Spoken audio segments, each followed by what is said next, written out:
The Boss Husband. Credit to the author.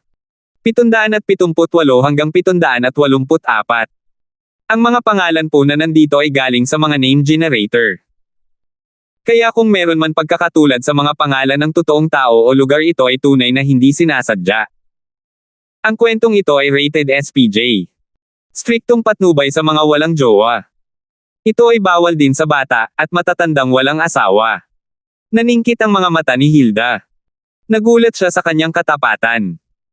Ngunit ang nakakaantig na katapatan nito ang naging dahilan upang hindi siya agad natanggihan. Nilinggan niya ang kanyang anak sa kama. Bagamat wala pa ring malay si Talia, mahigpit pa rin ang pagkakahawak ng kanyang kamay sa kama. Lol na babae. Mukha siyang nag-aalala sa singsing na ibinigay ng kanyang lalaki kahit walang malay. Naisip ni Hilda. Isang mapait na ngiti ang sumilay sa mukha ni Hilda. Bumalik siya upang harapin si Justin, pinunasan ang mga luha sa gilid ng kanyang mga mata, at ngumiti. Justin, alam mo ba kung ano ang pakiramdam ng pagiging isang ina? Mukhang nalilito si Justin. Umiling siya. Tumawa siya ng mahina, sa kabamulong, iisa lang ang anak ko. Mula nang siya ay ipanganak, sinumpa ko sa sarili ko na kung ang mundong ito ay maaaring maghahati-hati lamang sa atin ng luha at tawa, dadalhin ko ang kalahati ng mga luha niya. Ang lahat ng tawa ay dapat mapupunta sa aking anak. Ito lang ang naging layunin ko bilang isang ina. Hindi mo ba naiisip na nasasaktan din ako na makitang malungkot si Talia? Handa akong mamatay para sa kanya. Kaya paano ko makikita ang kaawa-awang batang ito na umiiyak mag-isa sa mundong ito? Nawalan siya ng ama noong siya ay napakabata. Pagkatapos, sa wakas ay nakarating siya sa malaking lungsod na ito at nakilala ang ilang mabubuting tao na nagpalakas sa kanya sa posisyon na hawak niya ngayon. Paano ko pahihintulutan ang aking anak na nagduso ng higit sa 20 taon, naguguli ng pinakamagagandang taon ng kanyang buhay sa pagiging isang tao? Para sa iba. Hindi nakapagpatuloy si Hilda. Humihikbi na siya kaya hindi na siya makapagsalita, tinakpan niya ang mukha niya at nalulunod sa matinding kalungkutan. Napatayo si Justin sa pagkabigla. Gayunpaman, naningkit ang kanyang mga mata sa determinasyon. Ipinahayag niya, tita, sa halip na talikuran si Talia, ilalagay ko ang lahat ng kailangan ko para magawa ito. Ipinapangako ko sa iyo na habang nabubuhay ka, makikita mo kung paano makakalakad ang iyong anak sa sikat ng araw sa tabi ko. Itinaas niya ang lumuluha niyang titig, matagal na nakatitig sa mukha ng determinasyon ng binata. Huminga ng malalim, pagkatapos ay isang ngiti ng pagkagulat. Naiintindihan ko na ngayon. Bilang isang magulang, sa wakas ay hahayaan kong manalo ang aking anak sa pagkakataong ito. Nang marinig ito ni Justin, nakaramdam siya ng biglaang kaligayahan. Kung gayon, ay hindi. Inay, kaya pumayag ka. Nakangiti siya, mukhang mabait. Mukhang tuwang-tuwa ang batang ito. At muli, mula sa isang matapat na reaksyon na tulad nito ay nakita niyang totoo ang nararamdaman nito sa kanya. Matigas ang ulo mong bata. Sumuko na ako. Napakamot ng ulo si Justin na may nakakaloko, may ngiping-ngiting. Sa wakas ay gumaan na ang malaking bato sa kanyang puso. Kahit na siya ay isang makaranasang magsasaka, ang mga bagay sa pagitan niya at ng mga babae ay sapat na upang siya ay mabaliw. Tignan mo. Say. Gabi na, magluluto ako ng hapunan. Kung gusto mo, maaari kang manatili upang makasama siya. Nang matapos siya, pinag-aralan niya ito mula ulo hanggang paa na may kakaibang ekspresyon, kaya hindi siya komportable. Mom, anong tinitingin-tingin mo? Hindi komportableng tanong niya. Nahihiyang sagot niya, Justin, ang pakulo mo ngayon, magic ba? Nanlamig ang mukha ni Justin, natulala. Hindi magic, ngunit ito ay kapaki-pakinabang. Talagang totoo. Tumango si Hilda na parang naiintindihan niya. Sa malalim na pag-iisip, lumabas siya ng kwarto at isinara pa ang pinto. Naramdaman ni Justin na may gusto siyang sabihin, ngunit pinipigilan niya ang sarili. Kakaiba, pero tinatamad siyang mag-isip. Nilinggan niya ang babae na mahimbing pa rin ang tulog sa kama. Lumambot ang kanyang tingin habang tahimik na nakaupo, pagkatapos ay bumagsak sa kanyang makulay na pisngi, sa mapupulang labi, sa kanyang magandang mukha. Ang kanyang silid ay napuno ng parehong bulaklak na pabango na kanyang isinuot. Noong nakaraan, sa tuwing naaamoy niya ang mapang-akit na pabango na ito, sinunggaban niya ito ng hindi nag-iisip. Ngayon, mananatili na lamang siya sa piling niya, nakatingin sa kanya ng malungkot nang hindi gumagalaw ang kalamnan. Sa tahimik na silid, nakalimutan ni Justin ang oras, nakalimutan ang lahat ng nangyari sa labas. Marahil ito ay hindi patas sa kanyang asawa na kakaalis lang sa galit, ngunit si Justin ay makasarili na gustong panatilihin ang kaunting oras na ito para sa hanggal na batang babae na nakahiga sa kama. Tahimik na dumaan ang oras. Hindi nagtagal, unti-unting nagdilim ang langit. Tag-ulan noon, mas mabilis na dumilim ang kalangitan. Halos matakot siyang huminga ng malakas sa silid, sa takot na gisingin ang dalaga. Gayunpaman, mas lumakas ang bagyo sa labas at ginaisang pa rin ito si Talia, ang kanyang katawan ay kakagaling lang.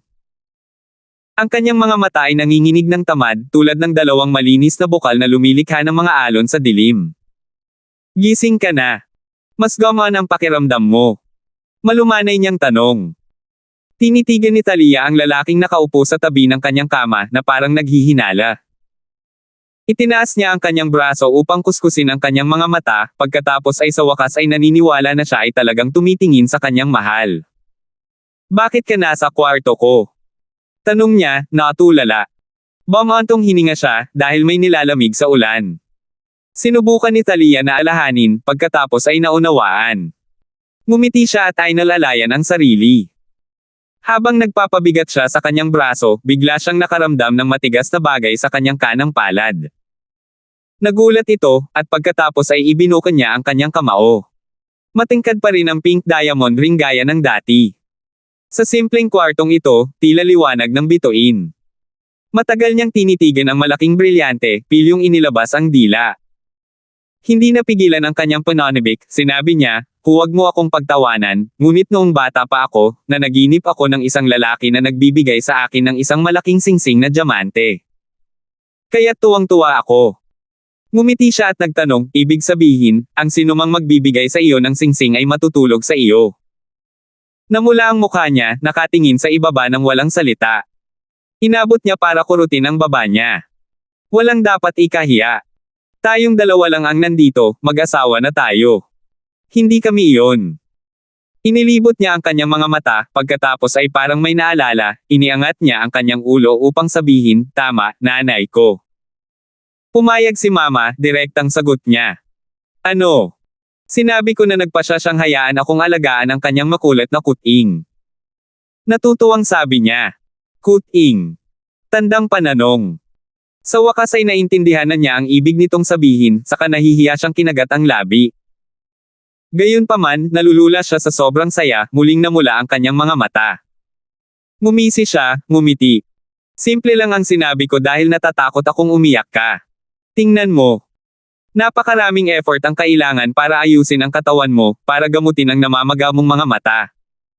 Mamamaga na naman. Frustrated, may gusto siyang ibato kay Justin pero bigla niyang napagtantong ito pala ang kanyang diamond ring sa kanyang mga kamay. Maingat niyang inilagay ito sa nightstand, pagkatapos ay binato siya ng unan. Sa tingin mo nakakatuwa akong umiyak? Alam mo ba kung gaano ako nag-alala? Mukha siyang gaman, saka ngumiti. Binuksan ni Justin ang kanyang mga braso, hinayla ang kanyang malambot na figure sa isang yakap. Siya ay naka-relax, nagiging malapit sa kanyang kasintahan, na nag-e-enjoy sa kanilang oras na magkasama. Nalampasan na nila ang mga hadlang para sa sandaling ito. Ang mga emosyon ay lumundag sa kanilang mga puso. Little Talia, bulong niya sa tenga niya. Manam. Tamad na ungol ni Talia. Pinaglaruan niya ang buhok nito, ang mainit nitong hininga sa kanya. Bakit? Bakit ba sobrang gusto mo ako?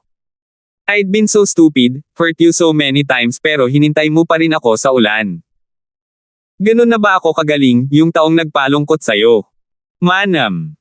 Ito ay banayad, ngunit matatag. Natahimik si Justin.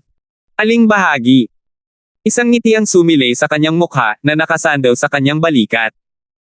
Ikaw, ang ganda mo kasing bulaklak. Kumunat ang noo niya, don't tell me something everyone in Zenica knows.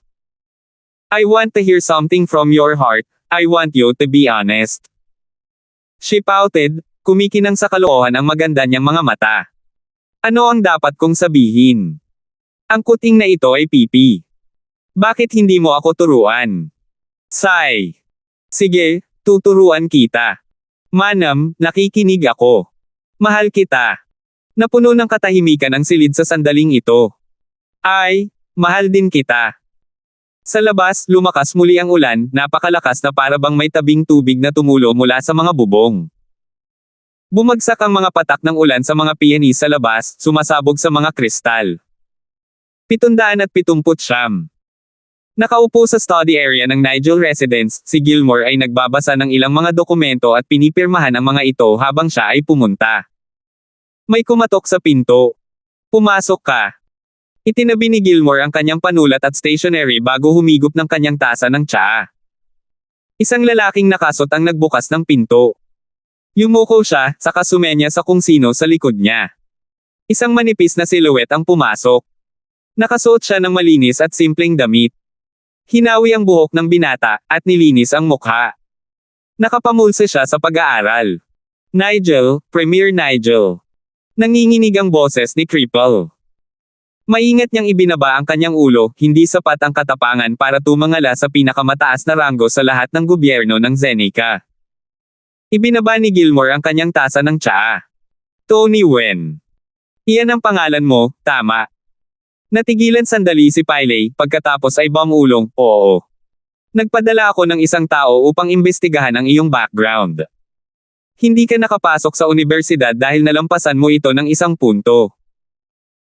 Hindi nagtagal, namatay ang iyong ama sa isang aksidente na nagkataon na nagdulot sa iyo na baldado at ang iyong ina ay nagpakamatay sa pamamagitan ng pag-inom ng pestisidyo.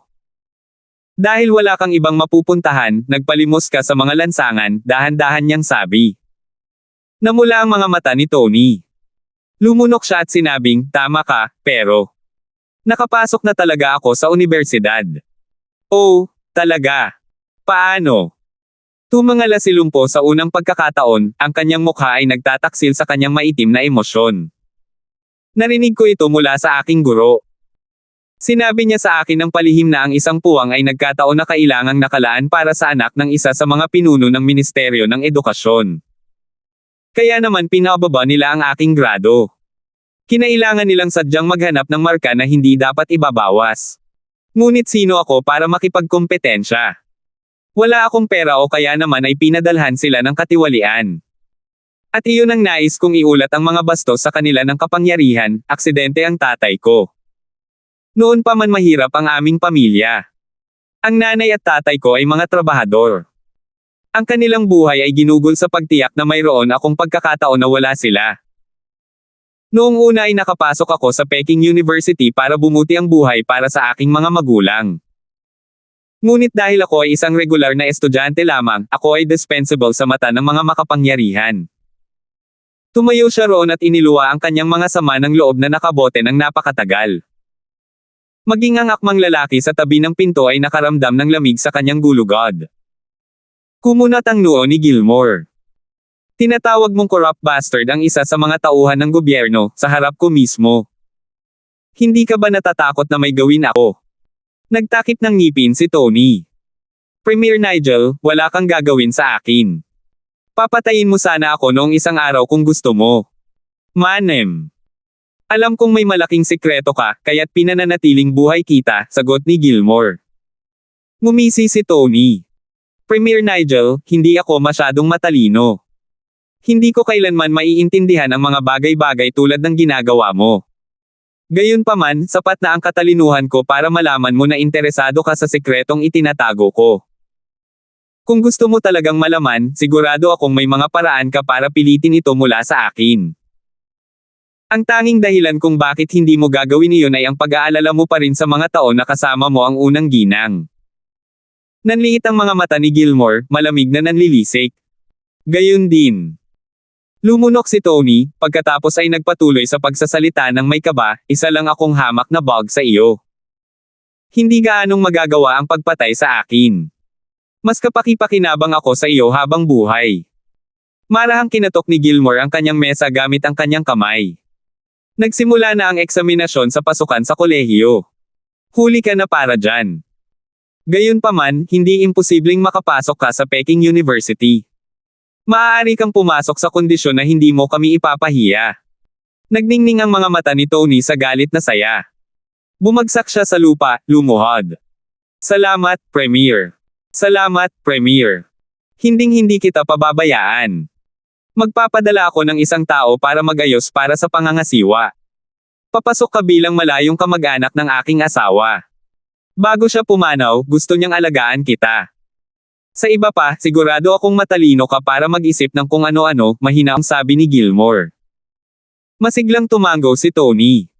Alam ko kung ano ang dapat kong gawin. Hinding-hindi ko ilalabas ang sikretong ito. Kumunat ang noo ni Gilmore. Walang lihim na ilalabas sa simula pa lang. Oo. Kapag nakagawa ka ng kaunting reputasyon para sa iyong sarili sa Peking University, bibigyan kita ng ilang mga gawain. Kung tungkol sa sikreto na pinanghahawakan mo sa iyong buhay, maaari mong sabihin sa akin kapag may sapat kang tiwala sa akin upang hindi ka patayin. Habang nagsasalita siya, dumausdas ang kanyang mga labi sa isang malamig na pagngisi. Siyempre, ang pasensya ay hindi ko forte. Natigilan si Tony, tahimik na tumango. Maaari kang umalis. Iminuwestre ni Gilmore na lumabas siya. Bumangon si Tony at umatras, pakiramdam niya ay nasa cloud 9 siya. Pagsara ng pinto, humakbang pasulong ang akmang lalaking nagbabantay sa pinto. Nalilito siyang nagtanong, Guro, bakit hindi mo kami hayaang bugbugin ang Piley? Halos hindi ako naniniwala na siya ay sapat na malakas upang labanan tayo. Kinuha ni Gilmore ang kanyang tasa ng tsaa, pagkatapos ay humigop ng isa pang subo ng tsaa. Hindi niya sasabihin, kahit na siya ay mamatay. Huminto sandali ang lalaki, pagkatapos ay hindi komportable na nagtanong, Guro, bakit mo nasabi iyan? Siya ay isang pulubi lamang. Pinanangkiti ni Gilmore ang lalaki. Anong alam mo? Isipin mo, paanong ang pulubi na ito na bago sa lansangan, ay gumawa ng pangalan para sa kanyang sarili sa loob ng bilog ng mga gangster at pulubi sa Stonegate. Bakit niya ipinagpatuloy ang pag-aalaga sa babaeng iyon, kahit na walang ibang gustong alagaan siya? May bakas ng gulat ang nababagay na lalaki. Ibig sabihin. Tama ka, malamig niyang sambit. Tiyak na alam niya ang kanyang pagkatao. Nagkunwari lang siyang hindi alam. Simula pa lang, pinagsusugal na niya ang kanyang mga pagkakataon. Ito ang kanyang isang pagkakataon na makapasok sa mas matataas na antas ng lipunan. Madulas siya. Walang kahulugan ang kamatayan sa taong walang anuman. Sa loob lamang ng ilang araw, ginawa niyang pagkatiwalaan siya ng mapanlinlang na babae, kaya't sinabi niya sa kanya ang isang sikreto upang mailigtas niya ang kanyang buhay kahit na ang kanyang kamatayan. Hindi simpleng tao si Brat. Maaaring mukha siyang asong may sakit sa paningin mo, isang mahiyain, marupok na lalaki. Pero pinagmamasdan tayo ng tanggang iyon. Palabas lang ang lahat. Akala niya nasa kanya na ang lahat. Pero paano niya ako malilinlang, Gilmore? At muli, mukhang nag-improve ang mga kakayahan niya sa pagpaplano pagkatapos mong mag-practice sa inyong mga tanga.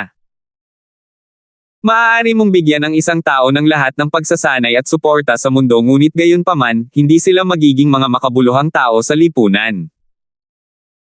Pagkatapos ay may ilang mga tao na mukhang mahina, hindi gaanong mahalaga ngunit binibigyan ng pagkakataon, bumangon upang maging maimpluwensyang mga tao. Kahit na nagsushooting sila para sa buwan, mapunta sila sa mga bituin. Tagaktak na ngayon ng malamig na pawis ang akmang lalaki. Hindi na siya naglakas loob na tingnan ang pulubi. Maging ang paraan ng pagtingin niya kay Gilmore ay naging mas magalang. Kung gayon, Guro, kung siya ay isang napakadelikadong tao, bakit natin siya bubuhayin? Baka magkaroon siya ng pagkakataon, at mag-aalaga tayo ng tigre sa ating tahanan. Tumingin sa kanya si Gilmore ng may pagmamalaki. Wala akong nagawang makabuluhang bagay dahil ang mga nasasakupan ko ay puno ng mga hanggal na tulad mo.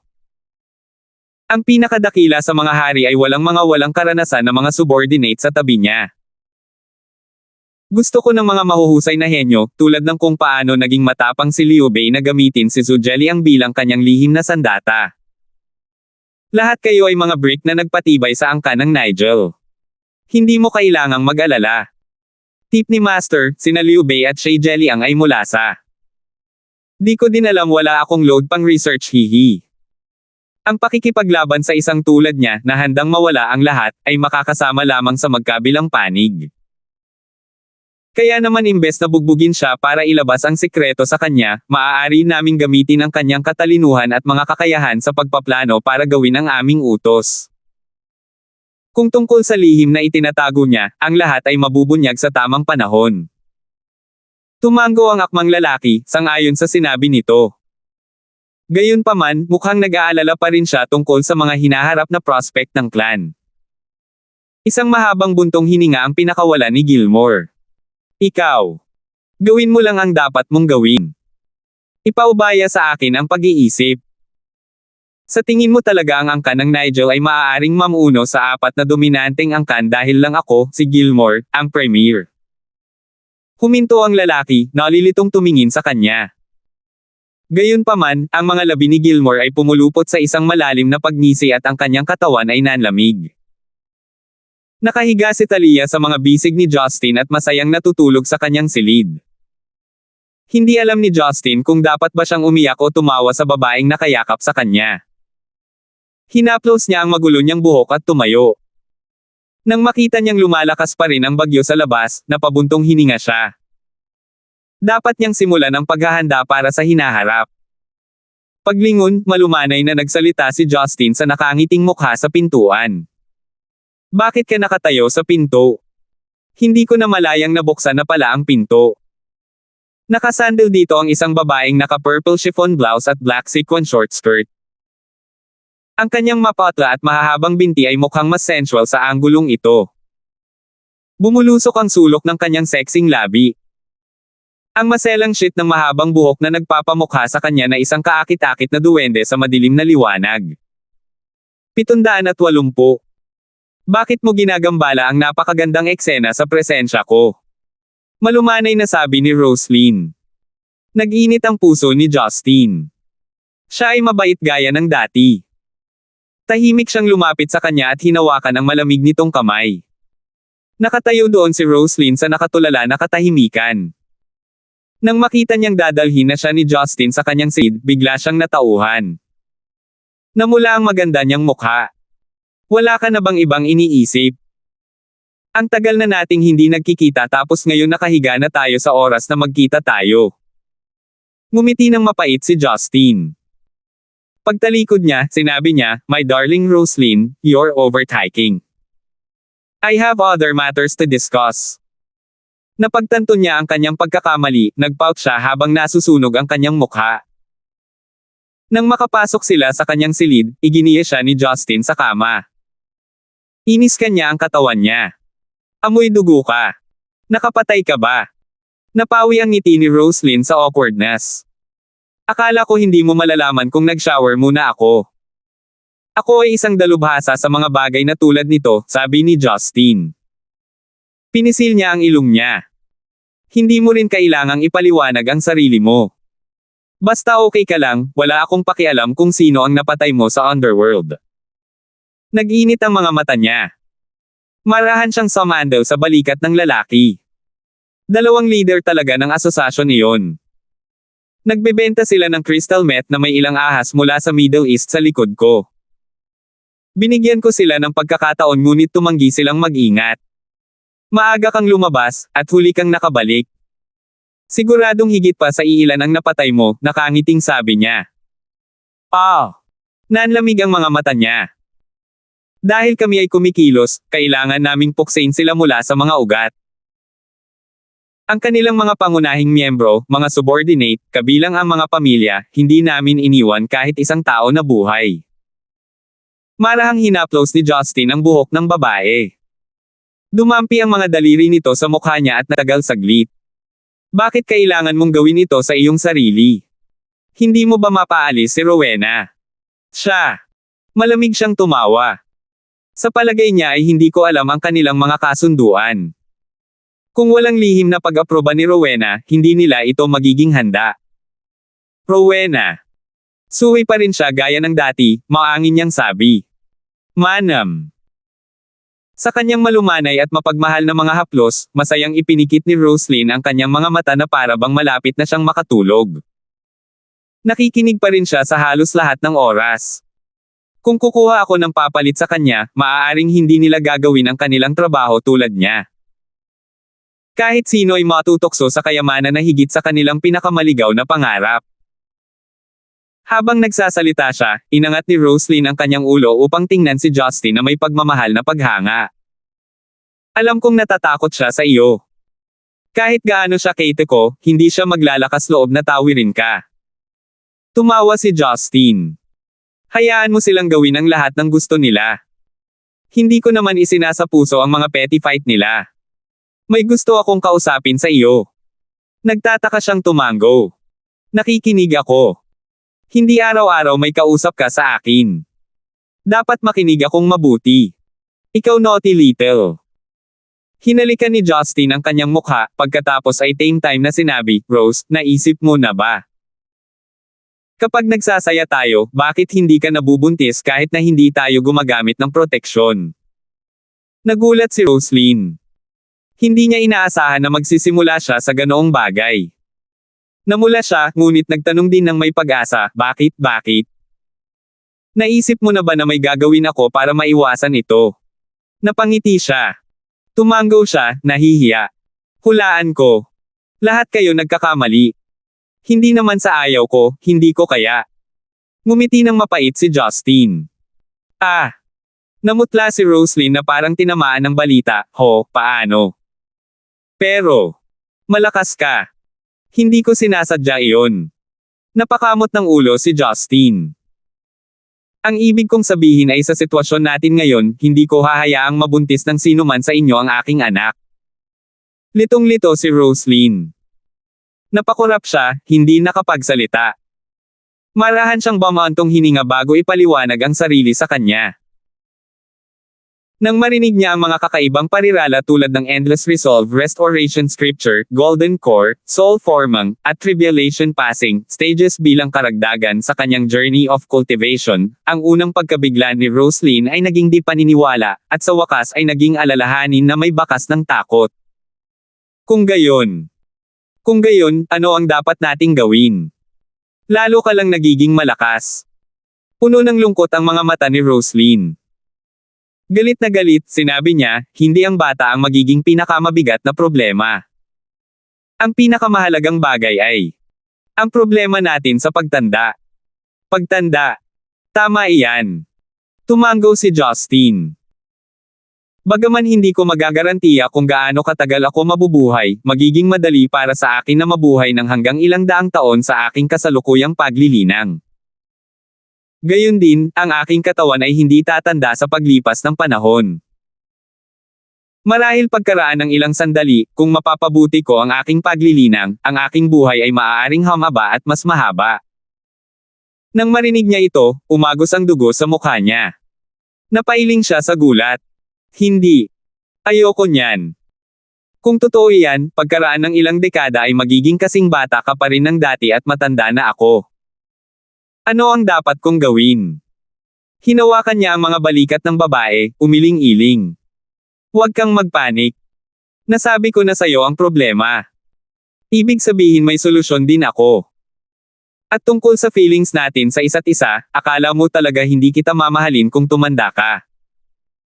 Kung ganoon nga, ano ang pinagkaiba mo sa ibang mga babaeng nakasama ko? Hindi lang kita mahal dahil sa itsura mo, hindi dapat sa simula pa lang. Siya ay emosyonal na tumango, hinawakan ang pisngi ni Justin na lumuluha. Pero, hubby, natatakot ako. Alam kong makapangyarihan ka noon pero hindi sa ganito. Ano ang dapat kong gawin para hindi kita iwan? Ayokong makita mo akong tumanda, mas gugustuhin kong iwan ka. Ang walang magawang babaeng ito ay hindi na ang malupit na mamamatay tao ng underworld, kundi isang batang babae na nagdarasal sa langit para sa kaginhawahan. Hinawakan ni Justin ang kanyang nanginginig na mga kamay. Kaya nga kinailangan kitang kausapin. Kung gusto kong hindi ako iiwan ng marami sa iyo habang nananatili pa akong bata, ang tanging paraan ay para masimulan din ang lahat ng paglilinang. Paglilinang. Parang. Tulad ng ginagawa mo. Medyo nag-alinlangan si Roslyn. Magagawa ko ba ito? Siyempre, kumpiyansa na sabi ni Justin. Sa totoo lang, kahit na nag-iisa ako, dahil dito, mayroon akong masusing pag-unawa sa maraming bagay. Kung gayon, ano ang dapat kong gawin? Ngumiti si Justin, my darling Roslyn, pagkatapos pag-isipan ito, ikaw ang pinakaangkop na kandidato. Ang iyong katawan ay pamilyar sa mga pundasyon ng martial arts at ang iyong mga kalamnan ay nababaluktot at malakas. At sa ngayon ay mayroon ka ring pinakamaraming oras. Ang mga bagay sa Red Thorn Society ay maliit din. Sa totoo lang, para sa akin, sandali lang para pag-isahin ang buong mundo ng Stonegate. Hanggat may oras ka, makakapag-focus ka sa pagsubok sa cultivation na ito. Mag-iisip ako ng paraan para maihanda ang sa tingin ko ay pinakaangkop na routine ng beginner. Pagkatapos, mag-iisip ako ng paraan para mapabilis ang cultivation mo. Kung makakamit mo ang Golden Core Stage, tataas ng husto ang lifespan mo. That would be the first success, then I can lay. Marami ka pang oras, kaya hindi mo kailangang magpanik. Self-taught din ako, wala akong masyadong alam sa sistema. Natatakot akong bigyan ka ng maling payo kaya hindi kita hahayaan na gumawa ng isang bagay maliban kung sigurado ako na ito ay ganap na tama. Sa wakas ay lumiwanag ang mga mata ni Roslyn sa pag-asa. Mataimtim siyang tumango. Makikinig ako sa iyo. Hahayaan ko si Rowena na makitungo sa lipunan. Hanggat nasa akin ka, kaya kong pabayaan ang lahat. Ngumiti siya ng mahina, sa kaniyakap ang dalaga. Kung hihingi ka lang ng higit pa sa akin. Handa mong isuko ang lahat para sa akin, Majay, guilty ako para dito. Huwag kang mag-alala. Para mapanatiling maganda ang mahal kong Roslyn sa buong buhay niya, ibibigay ko pa sa iyo ang lahat ng kakayahan ko sa paglilinang ng walang pagsisisi. Nalilito, tinanong niya, ang iyong paglilinang ay maaaring ibigay sa ibang tao. Awkward siyang tumawa. Tungkol doon. Siguro. Hey, hindi ako sigurado. She pouted. Sweet talking mo lang ako. Humph, panoorin mo lang ako. I'll be young forever. I don't know before, but now that I know of a way to stop aging, I don't care about anything else. Siyempre, I'd want to stay young. Pero parang panaginip pa rin. Sampal. Biglang sinampal ni Justin ang kanyang puwitan. Ito ay mataba at puno. Ouch! Sinaktan mo ako. Para ipakita sa iyo na hindi ito panaginip. Malapit ka nang maging isang mapang-akit na demonyong hindi tumatanda. Siya ay tumawa, isinubsob ang kanyang ulo kay Justin. I feel so much better. Honey, sa bahay ka ba kumakain ngayong gabi? Nag-alinlangan si Justin, pagkatapos ay umiling. Ayos lang. Sa palagay ko ay dapat okay na si Talia ngayon. Nagawa ko na ang lahat ng kailangan ko. Hindi mo alam kung ano ang nangyayari sa aking tahanan. Siguradong galit na galit sa akin si Marian. Masyado akong maraming problema, at alam mo iyon. Hindi ako ang pinuno ng aking sambahayan, mamamatay ako kung hindi ako uuwi para sa hapunan. Napangiti siya. Sige, hindi na kita pananatilihin dito. Kahit na hindi ko alam kung ano ang nangyari ngayon, mukhang seryoso. Kung pinaalis ka ni Boss Lysander sa bahay, pwede kang pumunta dito. Ano ang makukuha ko dito? Nanligaw siya. Ngumisi siya, may isang taong nahihirapan pero hindi pa rin tumitigil sa panliligaw. Tumawa siya, saka tumayo. My darling Roslyn, hayaan mo akong magpakita sa iyo ng isang trick. Sana ay mas maging sigurado ka sa lahat ng bagay. Nang matapos siya, nawala si Justin sa hangin. Tinakpan ni Roslyn ang kanyang bibig, puno ng gulat ang kanyang mga mata. Pagkaraan ng mahabang panahon, nanggigigil ang kanyang mga ngipin sa determinasyon. 781. Ang pagkakaroon ni Roslyn bilang kanyang unang kandidato ay hindi niya pa unang desisyon. Si Karen sana ang gustong kandidato. Siya ay nagsanay sa paglinang ng kanyang panloob na enerhiya mula pagkabata. Naturally, siya ang pinakaangkop na kandidato para dito.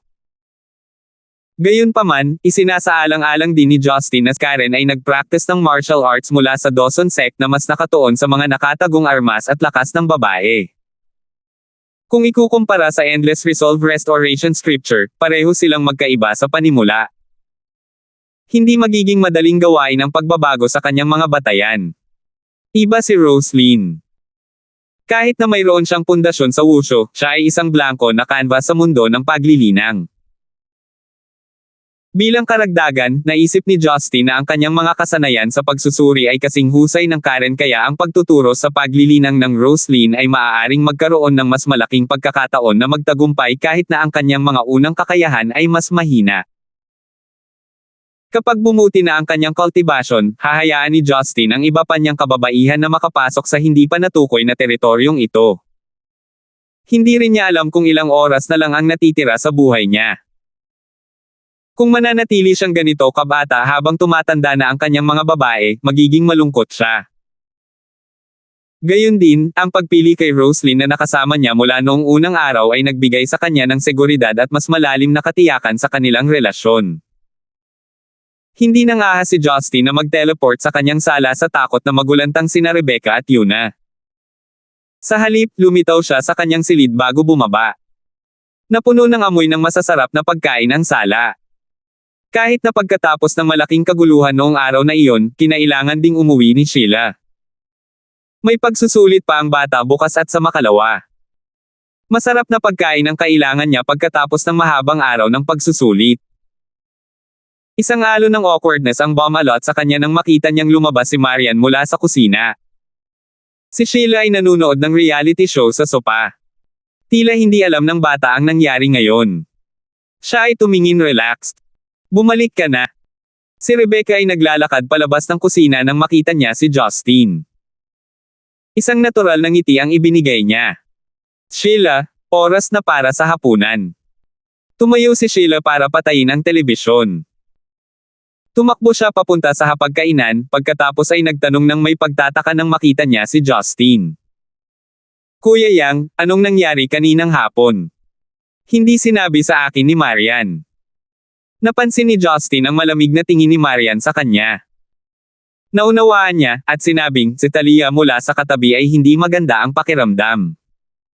Wala masyado. Oh. Hindi naglakas loob si Sheila na magtanong ng napakaraming tanong. Ito ay tila walang anumang bagay na kakaiba.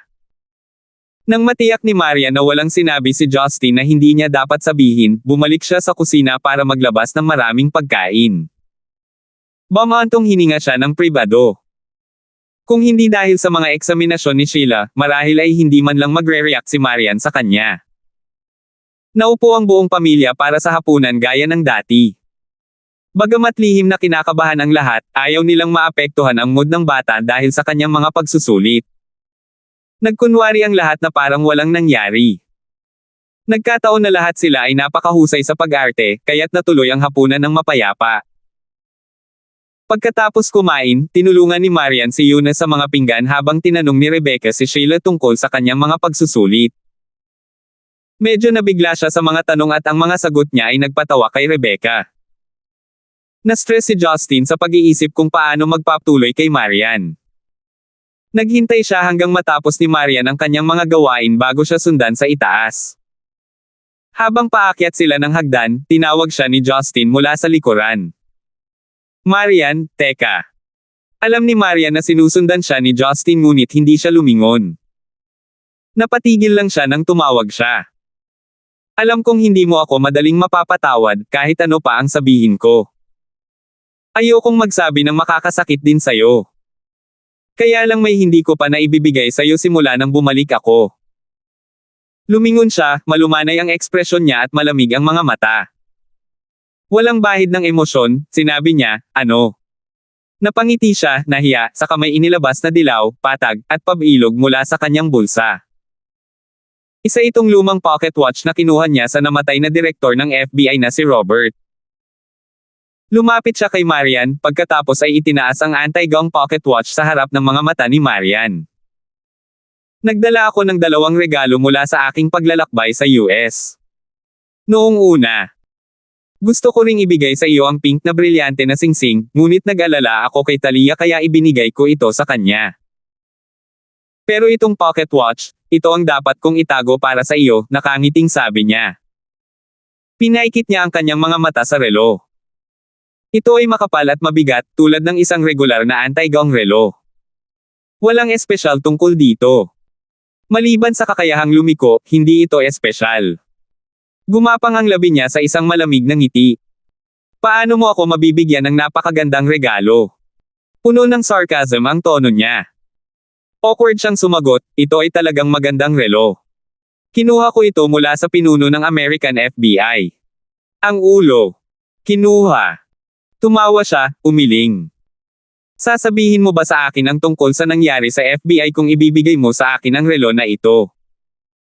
Alam kong napakahusay mo, mamimigay ka pa ng mga singsing na diamante na nagkakahalaga ng milyon-milyon.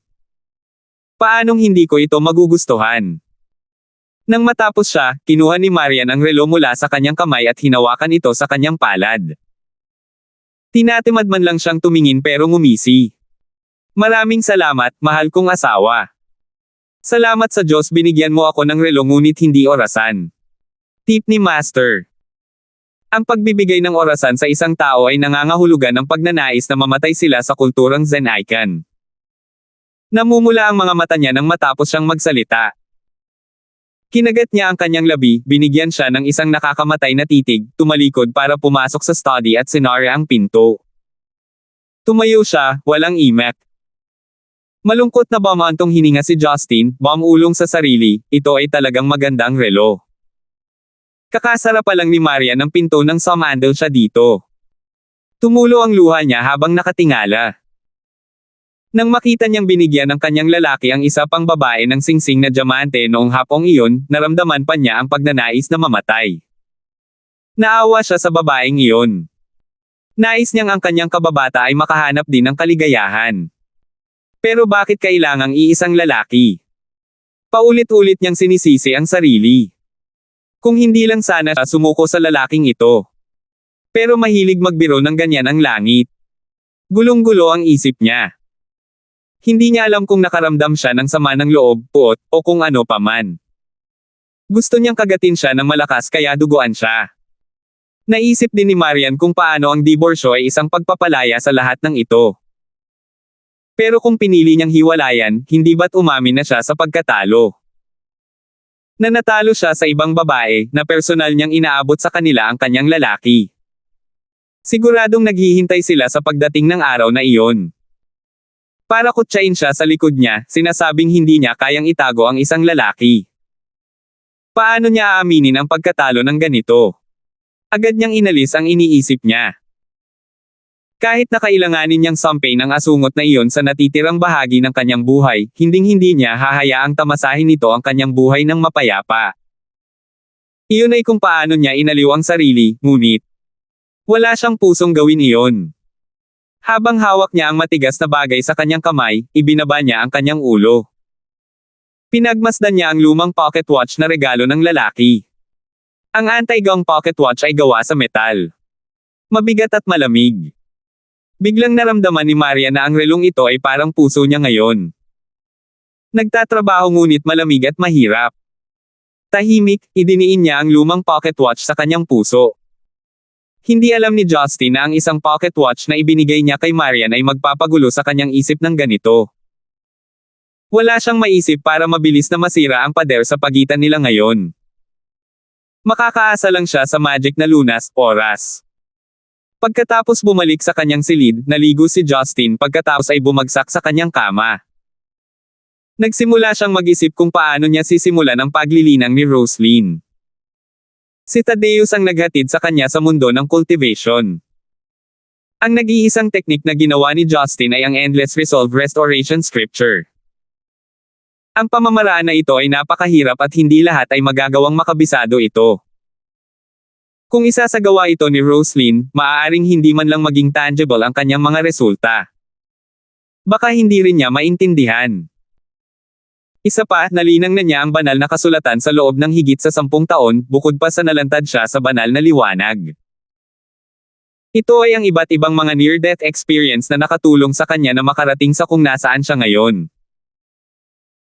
Kung magsisimula siyang mag-aral ngayon, nang walang anumang malalaking insidente, maaaring hindi niya makita ang mga resulta pagkatapos ng mga dekada ng pagsasanay.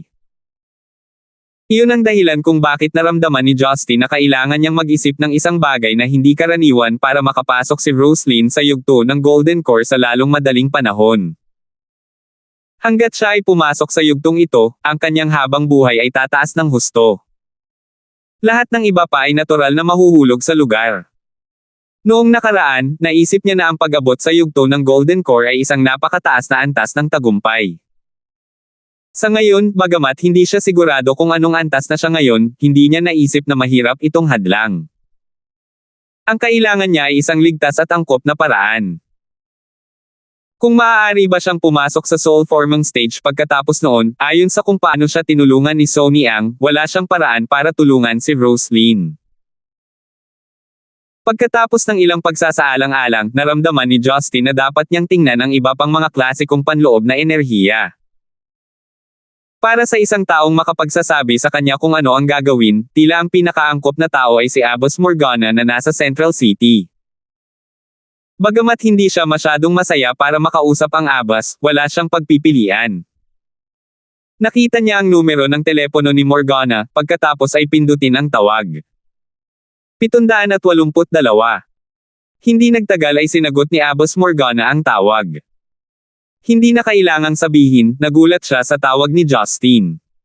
Anong problema? Mahina niyang tanong. Hindi natural na tumawa si Justin. Mayroon akong tanong na maaaring alam mo ang mga sagot. Paumanhin sa abala. Humph, parang tatawag ka lang kapag may kailangan ka. Aba, bilasan mo. Buong araw akong wala, tumawa si Abbas Morgana. Ganito. Kamakailan lang, napag-isipan kong magturo ng cultivation. Basta ang basics ng internal energy na may layuning makapasok sa Golden Core Realm. Gayunpaman, ang Endless Resolve Restoration Scripture lang ang alam ko na malinaw naman, hindi para sa lahat. Kaya gusto kong tanungin ka tungkol sa iba pang anyo ng cultivation, sabi ni Justin. Saglit na nag-alinlangan si Abbas Morgana. Ang taong gusto mong turuan, isa ba ito sa iyong mga babae? Abbas, paano mo nalaman? Natigilan niyang tanong. Humph. Si Abbas Morgana ay umungol sa sama ng loob. Sa iyong moral, bakit ka magtuturo sa sinuman kung hindi ito nagsisilbi sa iyo? Hehe. Kilalang kilala ako ni Abbas. Pero, saan ako makakakuha ng karagdagang impormasyon tungkol sa panloob na enerhiya? Oh, hindi mo ba sinabi na mula ito sa Shushan? Saan partikular? Mayroon ba silang lugar kung saan itinatago nila ang lahat ng kanilang mga kasulatan? Tanong ni Justin, nakangisi. Napabuntong hininga si Abbas Morgana. Oo, syempre ginagawa nila. Karamihan sa mga diskarte ay naitala sa banal na kasulatan kumpara sa Endless Resolve Restoration Scripture.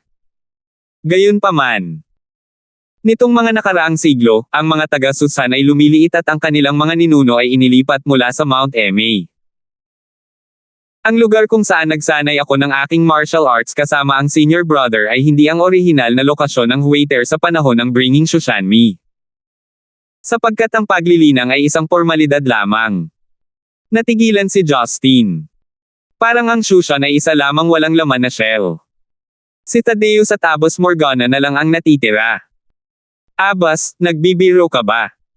Paano mo ito matatawag na sekta? Ngumuso siya. Paano kung maliit ang bilang natin? Araw-araw namamatay ang sinaunang sining. Kunlun, Shaolin, Maoshan, at ilang iba pa ang tanging natitirang malalaking sekta. Bagamat ang ibang mga sekta ay may mga banal na kasulatan na ipinasa mula pa noong sinaunang panahon, ang mga taong may sapat na pangunawa at katatagan ay napakakaunti pa rin. Marami ang sumusuko. Kahit na ang mga sekta na tulad natin ay nabawasan na rin ang ating magagandang turo, sa anumang paraan, ang ating magandang turo ay nabawasan noon pa man. Mapahiya ka. Biglang natahimik si Justin. Saan nakalagay ang mga libro? Anong nagmamadali? Sasabihin ko na sa iyo, dahan-dahan niyang sabi. Sa totoo lang, hindi mo na dapat ako tinanong. Dapat hinahanap mo ang batang si Karen Flower Rain. Karen. Tama iyan, patuloy niya. Karamihan sa mga record ay itinago sa maunlad na Dawson Sect Stronghold, na kilala rin bilang Dawson Ancestral Fortress. Maaaring ilarawan ito ng ilan bilang epic enter ng martial arts. Hanggat sila ay napili, kapag sila ay pumasok sa sekta, pipiliin nilang magpadala ng mga turo ng iba't ibang sekta ayon sa kanilang mga pinagmulan. Nang pumasok si Karen sa angkan ng Dawson, ito ay talagang dahil ang kanyang build ay angkop para sa mga diskarte ng Dawson Sect at mga nakatagong armas. Kahit na hindi, hilig ko ring dalhin siya sa Shushan dahil ang husay ng brat na iyon ay kakilakilabot. Kahit na linangin niya ang aking kadalubhasaan, ang Nebula Sword Technique, makakamit niya ang mga magagandang resulta. Sa pamamagitan ng mga paliwanag ni Abbas Morgana na sa wakas ay nagkaroon ng mas malalim na pangunawa si Justin sa lugar na ito. Dahil sa mga pagbabago sa nakalipas na ilang siglo, mas kaunti ang mga tao na nakakapagpatahimik ng kanilang isipan, nakakahadlang sa mga tukso, at nakakatiis sa hirap ng mga gawain tulad ng mga sinaunang tao. Bagamat pinanatili pa rin ng bawat sekta ang kanilang mga angkan para magpasa ng kaalaman, hindi sila nakabuo ng malalaking sekta tulad ng dati. Gayon din, ginagamit ng kasalukuyang Zenica ang mga sinaunang sekta na ito bilang pangunahing pinagmumulan ng lakas tao para sa Red Flame Iron Brigade. Ang mga eksperto ay sinanay lamang kung kinakailangan.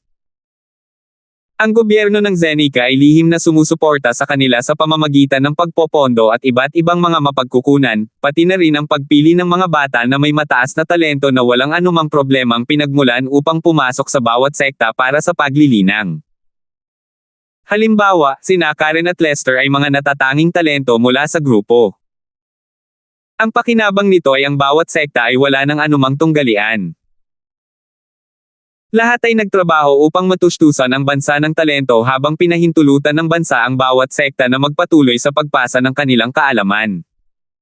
Win-win situation iyon. Gayunpaman, upang mabawasan ang potensyal nito na guluhin ang katatagan ng lipunan, ang mga sinaunang sekta ay unti-unting naging lihim at nawala sa isipan ng mga karaniwang tao. Nang marinig ito ni Justin, nagtanong siya, ibig sabihin kailangan kong pumunta sa Dawson Ancestral Fortress sa Busan Province. Sumagot si Abbas Morgana, depende iyan sa kung anong mga kasulatan ang gusto mo. Ang mga itinatago sa Dawson Sect ay mga talaan ng mga nakakasakit na pamamaraan mula sa mga sekta sa paligid ng Mount Ma. Kasama doon ang 5 poisons at iba pang kakaibang mga turo. Para sa Kunlun, ito ay pangunahing naglalaman ng impormasyon tungkol sa Daoist breath techniques. Mayroong mga kasulatan tungkol sa Ching Cheng at Shadang na mga Budista. Paglilinang sa tulong ng mga herbal na table tasks. Marami tayong mga banal na kasulatan na ipinasa mula sa mga henerasyong nakararaan. Tumawa siya. Ano pa? May photographic memory pa rin ako. Worst case scenario, binabasa ko lahat at pipiliin ko ang pinakamahusay at pinakamabilis na magtuturo. Ikaw. Baboy ka. Biglang saway ni Abbas Morgana na galit na galit. Kumunat ang noo niya. Abbas, nirerespeto kita pero hindi mo ako matatawag na baboy ng ganyan. You can't hold grudges just because I don't listen to you and I didn't become your son-in-law. Muntik nang tumama sa bubong si Abbas Morgana. Huminga siya ng ilang malalim at sa wakas ay sinabi, hindi ko talaga alam kung paano makakamit ng isang hanggal na bastard ang ganoong kataas na antas sa paglilinang. Bakit mo tinatrato ang panloob na enerhiya na parang laro ng bata? Ang iba't ibang mga diskarte ay may iba't ibang mga katangian. Ang ilang mga katawan ay may hindi angkop na mga build para dito at kung pipilitin mo silang magsanay, mababaliw sila. Sa tingin mo ba ay random na nagpa siya ang aking nakatatanda na kapatid na ipasa sa iyo ang Endless Resolve Restoration Scripture? Iyon ay dahil ang iyong pangangatawan ay angkop upang makabisado ang hanay ng mga pamamaraan na ito. Gayon din, bakit iniisip mo na kahit sino ay makakabasa na lang ng mga banal na kasulatan? Dapat mong malaman na ang mga mythical arts ng maraming sekta ay mga kayamanan na pinadalhan ng mga especially iyan ng mga dayuhang kapangyarihan. Ang mga pundasyon ng Zen Icon ay itinayo sa mga diskarteng tulad nito. Walang katulad nito saan man sa mundo. Paano ka namin hahayaan na magbasa kung dahil lamang sa tanong mo?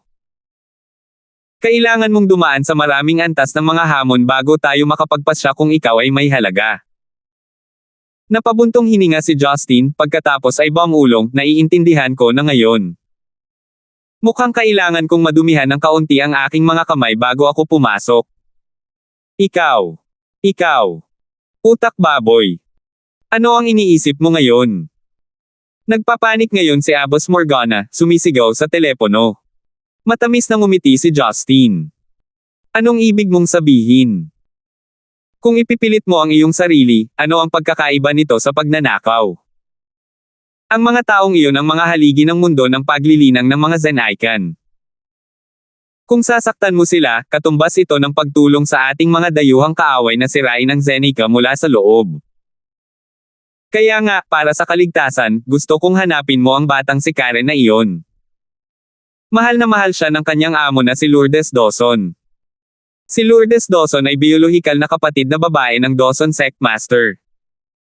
Ang kanyang paglilinang ay magiging kasing ganda ng sa akin. Noong nakilala ko siya ilang taon na ang nakakaraan, nasa pintuan na siya ng Golden Core Realm. Sa palagay ko ay hindi ko na siya malalampasan. Kung makukumbansi mo siyang tulungan ka, handa ka na. Nagtataka siyang sumagot, ang Golden Core Realm.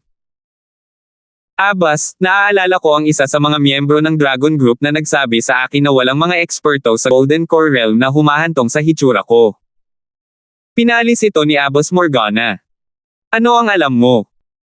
Bakit mo iniisip na ang mga masters na ito ay maglilibot sa publiko na parang wala lang sa kanila? Ang mga tao mula sa Dragon Group ay mula sa hukbo. Mayroon silang napakaliit na kaalaman sa buong lawak ng mundo ng martial arts. Sa totoo lang, bawat sekta ay may kanya-kanyang mga eksperto na nakamit ang Golden Core Realm. Ayaw lang nilang ibunyag ito. Sila ay nagdadasal lamang mula sa lihim na paraan ng paglilinang ng mga ling. Si Hongmeng ay nahayag lamang na pumasok sa Golden Core Realm nang siya ay lumitaw pagkatapos ng maraming taon ng pagkawala. Nagtatanong lang si Justin dahil sa curiosity. Para sa kanya, hindi mahalaga kung gaano karaming mga eksperto ang mayroon sa mundo. Siyempre, hindi niya ito sasabihin maliban kung nakikipag-usap siya sa mga taga-Hongmeng.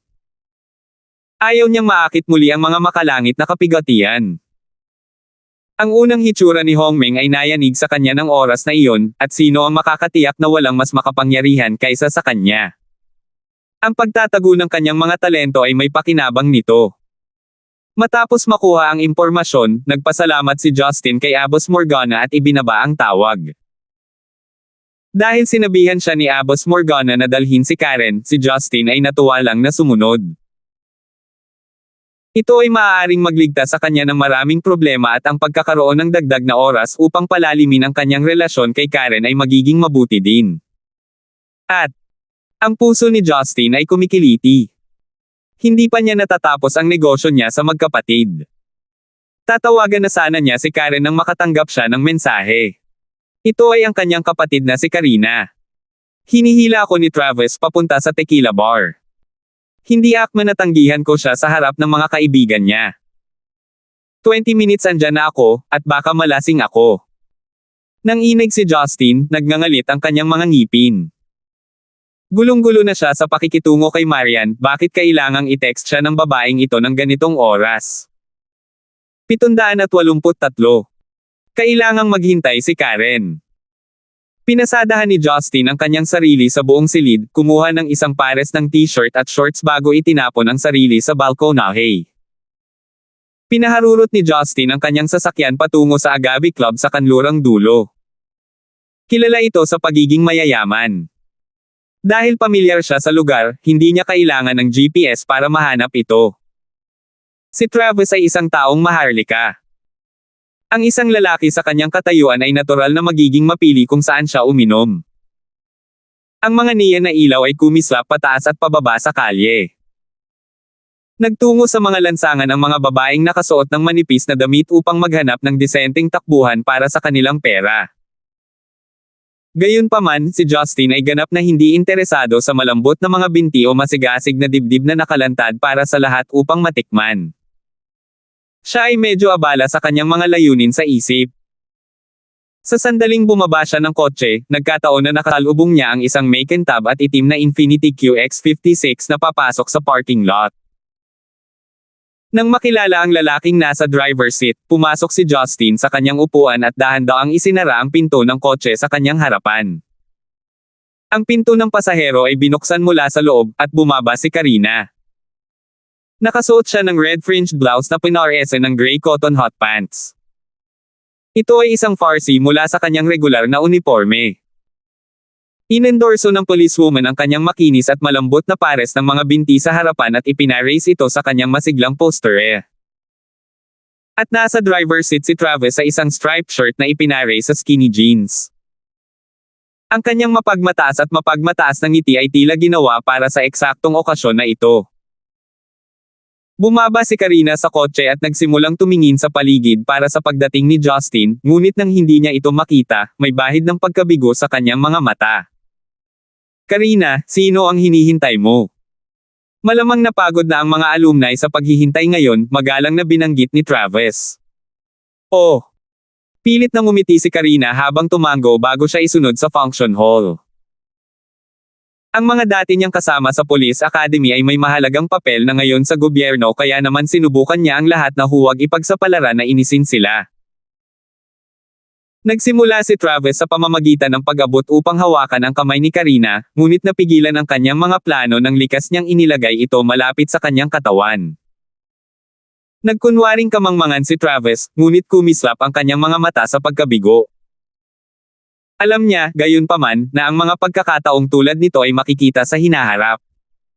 Tutal, ilang araw pa siyang nandito. Kung mas komplikado ang proseso, mas matamis ang mga gantimpala.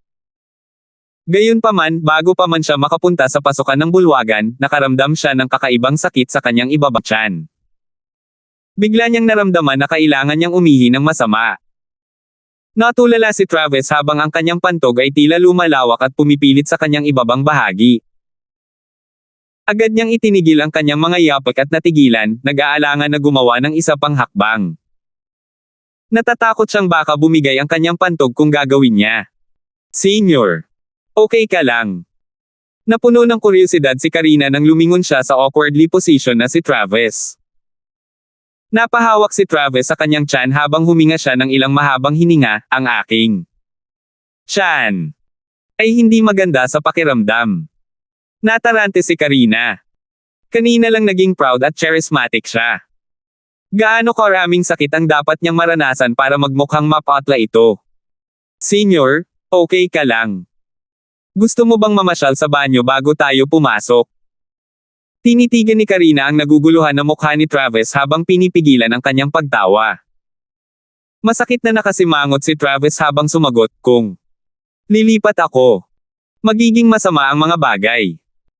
Nabaluktot ang katawan ni Travis sa hindi natural na posisyon. Sinisikap niyang itago ito. Gayunpaman, isang pahiwatig ng likido ang makikita sa ibabang bahagi ng kanyang pantalon. Dahil ito ay malapit sa pasukan ng functional hall, palaging may mga bisitang pumapasok at umaalis sa lahat ng oras, kasama ang mga veterano ng hukbo bilang seguridad. Sa sandaling iyon, napansin ng dalawa sa kanila ang kakaibang mga kilos ni Travis at magiliw na lumabas sa kanilang paraan upang magtanong. Sir, kailangan mo ba ng tulong? Hindi ka masyadong maganda. Ang paglapit ng mga security guard ay nagpasiklab ng apoy nang maramdaman niya ang mabilis na pag-regurgitate ng kanyang bituka. Maya-maya pa, hindi lang sisabog ang pantog niya, tumutulo na rin ang bituka niya. Namutla ang mukha ni Travis. Ang kanyang mga eyeballs ay parang mahuhulog sa mga saksakan. Bago pa makalapit ang mga security guard, isang nakakabinging sigaw ang pinakawalan ni Travis. Oga! May bumukal na mainit na likido mula sa kanyang katawan, na iwanang basa ang kanyang zipper bago mabilis na bumaba sa kanyang pantalon at papunta sa kanyang mga paa. Ang kanyang sapatos kasama ang sahig ay nagsimulang umamoy mula sa masangsang na amoy, habang mabilis itong kumalat sa lupa sa tabi niya. Hindi alintana kung gaano ka-outspoken si Karina, nakakagulat na makita ang isang adultong lalaki na hindi na itago ang kanyang mga likido. Napasigaw siya sa takot at agad na tumalon pabalik sa abot ng kanyang makakaya upang maiwasan ang anumang potensyal na splatter. Natulala ang mga guard. Ano ba ang nangyayari? Talagang umihi ang dickhead na ito sa harap ng isang luxury functional hall. Nagawa nitong pukawin ang isang kabiguan na humantong sa maraming dumadaan at mga bisita patungo sa pinangyarihan. Nang mapagtanto nila na ito ay isang malaki at marangal na lalaki na umiihi sa kanyang sarili, nagsimula silang magmukmak at umiwas ng tingin sa eksena. My God! What a sight! Sinong mag-aakala na sa entrance palang magsisimula ang mga kaganapan dito sa Agave Club? Mommy, umihi ang tiyuhin doon sa kanyang pantalon. Baka siya ay isang mental asylum na pasyente sa maluwag. Ang malupit na pagsalakay ng mga pangungutya ay halos nawala ang kumpiyansa ni Travis. Hindi na mahalaga sa kanya kung bakit ito nangyayari. Ang gusto lang niya ay bumukas ang sahig at lamunin siya ng buo. Ang insidente, gayunpaman, ay malayong matapos. Nang magpas siya ang dalawang security guard na i-escort si Travis sa ibang lugar sa pagtatangkang maiwasan ang potensyal na pinsala sa kanilang negosyo, nagsimulang umikot ang bituka ni Travis na parang balyena. Nagsimulang mag-isip ang mga gwardya kung ano ang mangyayari. BRRRRRKKKK. Ito ay isang symphony ng nakulong na hangin at ang regurgitating na tunog ng tubig. Natarante si Travis nang maramdaman niyang bumigay ang kanyang pinto sa likod. Sa sandaling iyon, hindi lamang ang kanyang pantalon ay napuno ng ihi, ang kanyang damit na panloob ay nagsisimula ng sumabog mula sa lahat ng mga solidong lumalabas sa kanya. Ang mga security guard ay rektibong tumakbo palayo bago sila nagngangalit. Damn it! Ang taong ito ay maaaring mukhang mataas at marangal, ngunit maaaring siya ay isang retard. Sigurado akong siya nga, sa palagay ko dapat nating tawagan ang mga pulis. Narinig ni Travis ang lahat. Ang dakilang kahalili ng ministro ng Koanihan ng Seguridad, ang pinakamagaling sa Interpol, ngayon ay pampublikong umiihi at dumudumi sa kanyang sariling pantalon. Ngunit maaari siyang magpakawala sa kihiyan mamaya, mayroon siyang mas mahalagang bagay na dapat harapin. Walang kaluluwang tumingin si Travis sa karamihan bago niya napansin si Karina na nagtatago sa sulok. Nagsimula siyang magmakaawa, Karina, tulungan mo ako. Teka, tumalikod ka. Gayunpaman, maagang nalaman ni Karina na ang kaganapang ito ay kagagawa ng isang kalokohang nagkukubli sa ilang sulok, na nagudyok sa kanya na likas na tiisin ang aksyon. Naglabas siya ng mahiyaing ekspresyon at agad na nagtago kay Travis. Ilang iba pang socialite sa site ang nagsimulang magpahayag ng kanilang pagkamuhi sa mga security guard. What the hell's wrong with you people? Bakit mo papayag na pumasok pa ang isang psychopath? Sus! Amoy basura dito, hindi ko na kaya. Pasok na ako sa loob. Ay drag mo agad ang lokong ito pabalik sa kanyang mental asylum. Mabilis na naintindihan ng ibang mga gwardya ang kaguluhan at agad na tumakbo palabas kasama ang kanilang manager. Ano ba ang pinagda-daydream mo? Dalhin mo itong sociopath sa mental hospital. Huwag mo akong hawakan, isa akong international police. Tinuya ni Travis, ngunit sa sandaling mag-react siya ay sumunod ang kanyang bituka. BOOSHHHHH.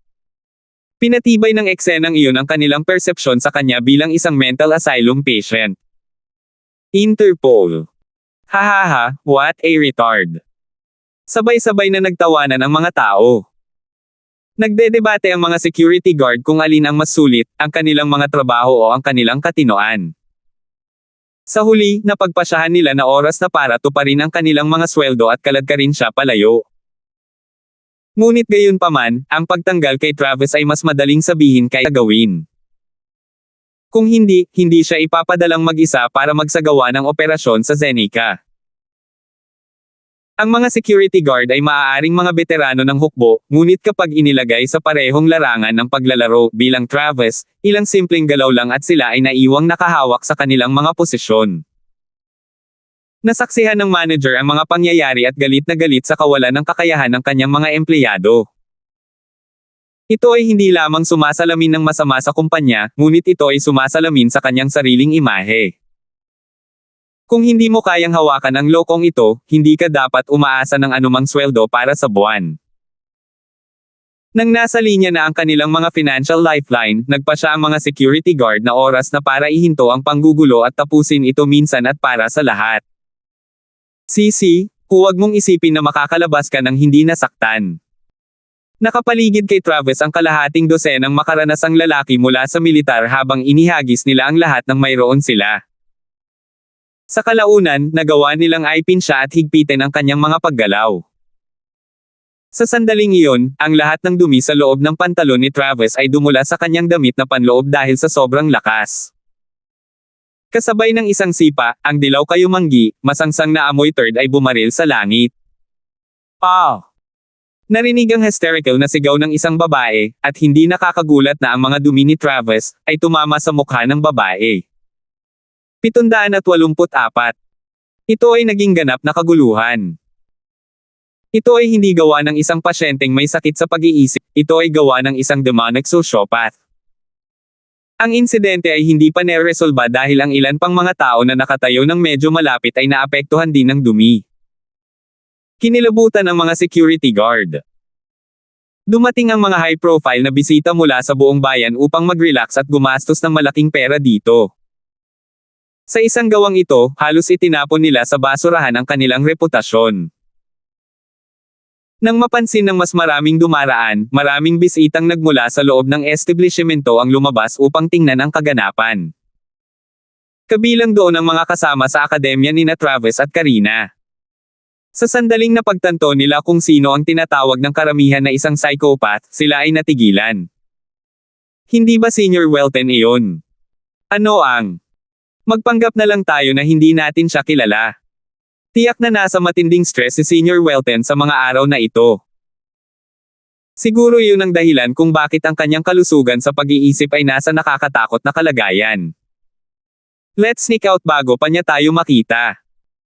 Ang ilan sa mga alumni na nagpaplanong palalimin ang kanilang relasyon kay Travis ay agad na gumawa ng 180 at umalis. Napansin ni Travis ang kanilang mga kilos at naiinis.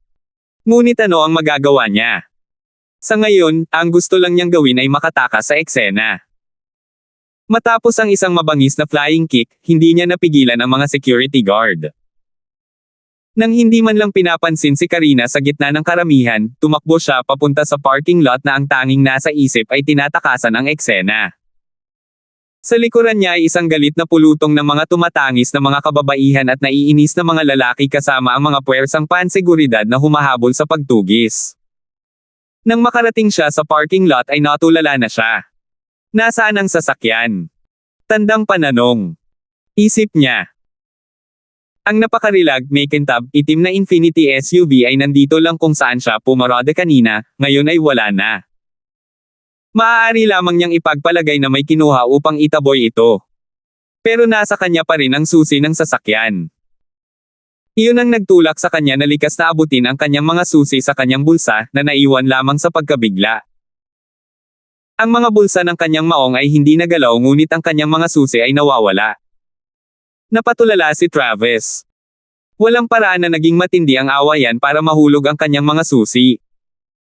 Kahit ganon, mapapansin niya. Bago pa siya makapag-isip pa, sabay-sabay na lumapit sa kanya ang mga puwersang panseguridad na tumutugis sa kanya at ikinapit siya sa lupa. Bitawan mo ako. Ako ay taga-Interpol. Tapos na ang mga security guard sa kanyang kalokohan. At dahil doon, natapos na ang kabiguan. Kahit gaano pa siya sumigaw at nanunuya, hindi nakakibo ang mga security guard habang hinahampas nila siya sa likod ng kanyang ulo, dahilan upang siya ay mawala ng malay. Ang pasukan ng functional hall ay nagkaroon ng pinahabang sesyon ng paglilinis habang unti-unting nawawala ang mga tao. Nakipag-ugnayan si Karina sa ilan sa mga alumni na takot pa rin sa mga nangyari bago silang lahat ay unti-unting naghiwalay. Habang paalis silang lahat sa kani-kanilang mga sasakyan, ang di umano'y nawawalang itim na Infiniti ay nag-cruise mula sa isang malapit na parking spot patungo sa Karina. Bumukas ang pinto ng kotse, at nasa manibela ng driver ang utak sa likod ng buong eksena. Matiim na tinitigan ni Karina ang kanyang lalaki bago siya sumakay sa kotse at isinara ang pinto. Alam kong ikaw iyon, bastos na brat. Maaga kang dumating ngunit nagpa siya kang magtago at magbiro sa kanya ng ganito kalubha. Talagang natakot ako sa impyerno. Ang reputasyon ni Travis ay talagang nakabaon sa dumi. Sigurado akong hindi niya sasabihin sa kanyang mga magulang ang tungkol dito, at kahit ang Interpol ay tatanggalin siya sa trabaho kapag nalaman nila. Maaaring makulat si Karina ngunit ang tono niya ay ang pananabik. Maaaring si Travis ang kanyang nakatatanda, ngunit sa kabuuan ng kanilang muling pagsasama nitong mga nakaraang araw, siya ay naging isang mapagmataas at hindi kaibig-ibig na figure.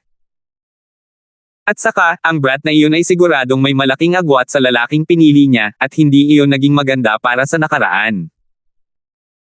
Ininavigate ni Justin ang sasakyan papunta sa highway habang binanggit niya, ang insidenteng ito ay malinaw na isang tukana. Malapit nang mag-imbestiga at patawarin siya ng Interpol sa kanyang mga aksyon. Para sa kanyang sarili, marami na siyang naranasan noong mga nakaraang taon kaya sigurado akong mapapawi niya ito sa lalong madaling panahon o huli. Masayang tumango si Karina bago siya nagtanong out of curiosity, "Babe, mind telling me how you did it?" Napangiti si Justin habang itinuro ang kanyang kanang pisngi. Naunawaan ni Karina ang pahiwatig at inilapit ang sarili, at binigyan siya ng mahigpit na yakap. Hehe. Buong pagmamalaking ipinaliwanag ni Justin, well, wala naman talaga. Minamanipula ko ang daloy ng kanyang chi at nilero-laro ko ang kanyang Zongji, Guanyuan, Kidney Meridian. Pagkatapos ay sinundan ko ang mga stimulation sa kanyang bituka, Hegu, Yansiyang, at Kuchi Meridian. Ang mga pulso na ito ang pangunahing pasimuno ng excretion. Kung hindi ko mapapasigla ang mga ito ng sabay-sabay, hindi ko mapapasigla ang mga ito ng sabay-sabay. Pantalon. Namangha si Karina sa kanyang kagalingan habang masigasig niyang idinagdag, bahagi ba iyon ng panloob na enerhiya? Ang pinagsasanay ni elder sister. Umiling si Justin. Ito ay hindi eksakto. Upang maging matapat, hindi ko talaga alam kung ano ito. Ibig sabihin alam ko kung ano ito ngunit hindi ko ito mabuo sa mga salita. Paano ang susi na iyon? Kailan ito kinuha? Inabot ni Justin ang kanyang kanang kamay at gumawa ng maliit na bilog sa hangin bago may nahuli. Ito ay naging isang pandekorasyon na Swiss Army na kutsilyo sa hanay ng mga susi sa kanyang kamay, na lumilitaw na parang dulo ng isang magic trick.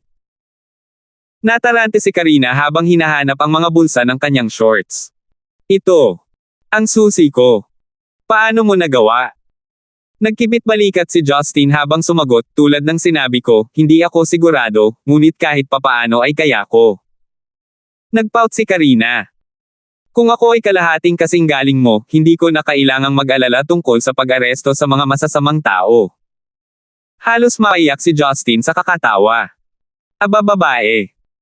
Bakit hindi ka nalang magkaroon ng ilang kaibig-ibig na mga keychain kasama ang iyong mga susi tulad ng lahat ng iba pang mga babae?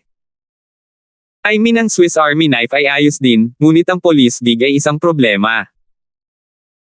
Kung minsan ay nais kong gumawa ka na lang ng malalaking negosyo tulad ng Marian, at least hindi mo kailangang labanan ang krimen sa mga lansangan. Naiinis si Karina. Oo, ang iyong asawa ang pinakamahusay. Maaaring ako ay isang maliit na pulis, tumatanggap ng maliit na hiwa ng pera ng mga nagbabayad ng buwis buwan-buwan. Ngunit ito ang aking pangarap na trabaho. Noong araw, ginawa ko ito upang ipagmalaki ang aking mga magulang. Ngunit ngayon na ang trabaho ay lumaki na sa akin, talagang hinahangaan ko ang pag-unlad na ito. Sa tuwing huhuli ako ng isang taong nasa listahan ng hinahanap. Inabot ni Justin at binigay ang kanyang mukha ng isang magiliw na pisil. Kahit kailan hindi ko iginagalang ang iyong trabaho, ngunit magiging mahusay kung susubukan mong iwasan ang iyong sarili na masaktan. Kung sakaling maharap ka sa anumang panganib, tawagan mo lang ako. Kung sakaling maharap ka sa anumang problema sa trabaho, ibababa ko ang istasyon ng pulisya sa pundasyon nito. Nagpout si Karina habang idinagdag, talaga. Tungkol saan? Kung sasaktan ko ang sarili ko, sisirain mo ang istasyon. Tanong ni Karina. Nakangiting sagot ni Justin, sa tingin mo ay hindi ko gagawin ito. Dapat mong malaman sa ngayon na ako ang pinakamalaking kontrabida na nakita sa buong mundo. Kaya lang walang nakahuli sa akin. Tumawa si Karina. Sigurado akong kung mangyari iyon ay magagalit ako sa iyo, ngunit ngayon na sinabi mo ito ay medyo masaya ako. Parang gusto ng mga babae ang isang maliit na matamis, walang katuturang malawak na kasinungalingan, hindi ba? Kinuha ni Karina ang kanyang mga susi mula sa pagkakahawak ni Justin habang masaya siyang pumayag. Hindi ko alam ang tungkol sa ibang tao, ngunit ito ay gumagana para sa akin. Inabot ni Justin at binigyan siya ng mahigpit na yakap sa balikat, hinayla siya palapit sa kanya hanggat maaari. Karina, I made you a happy lady today, di ba? Ngayon oras na para ibalik mo ang pabor. Naramdaman ni Karina ang pag-init ng kanyang mga tainga habang bumubulong, paano ko gagawin iyon? Dadalhin kita sa isang espesyal na lugar ngayon. Dahil may oras pa tayo, pwede ka bang bumaba sa kotse at bigyan ako ng... Tusong bamulong si Justin ng isang serye ng mga misteryosong salita, na sa dulo ng kanyang pangungusap ay humantong sa masiglang pag-iling ni Karina. Ano? Hindi ko kaya yon. Paano kung may makakita sa atin? Si Justin ay nahuli sa kawalan. Ha! Akala ko tatanggihan mo na lang. Karina coyly pouted her lips. Sa palagay ko ay walang pagpipilian ang isang third-wheeler na tulad ko. At saka, hindi ito ang unang beses na gumawa ako ng ganito para sa iyo. Hehe babe. You know I'm gonna be the one with the bigger reaction if somebody did CUS, so why would I ever let that happen? Are you still doubting my ability? Palihim na sagot ni Justin. Nag-alinlangan si Karina habang kinakagat ang kanyang labi. Inilipat ni Justin ang kotse sa self-driving mode, pinalaya ang sarili mula sa accelerator, at inilipat ang kanyang upuan sa likod. Malawak ang loob ng Infiniti. Higit pa sa pagkakaayos ng leather seat pabalik. Ibinuko ni Justin ang kanyang mga binti, inilantad ang isang malaking, cylindrical na masa. Naawa si Karina. Og, nakakahiya. How about you drive and I satisfy you instead? Hindi ako nag-aalala na mapahiya ang sarili ko, sagot ni Justin na may masamang ngiti. Agad na nakaramdam ng lagnat ang nakakaakit na mukha ni Karina. Ako na ang gagawa. Mas malala pa yan. Sa sandaling matapos niya ang kanyang mga salita, mabilis siyang lumukso sa harap ni Justin bago niya ikinulong ang kanyang ibabang bahagi sa pagitan ng kanyang mga binti. Naghanda si Justin dahil naka-shorts na siya. Dahil walang masyadong sasakyan sa kalsada, ang manibela ay halos hindi nangangailangan ng maraming pagmamaniobra habang inilipat niya ang kanyang mga kamay sa kanyang pelvis. Palaging may love-hate relationship si Karina sa lalaking ito. Gayunpaman, ang wild-spirited side niya ay naglaro dahil kakaiba siyang naaakit sa mga ganitong kapana-panabik na laro, na kung ano mismo ang naging dahilan ng kanyang pagsang-ayon sa kanyang sexy na kahilingan.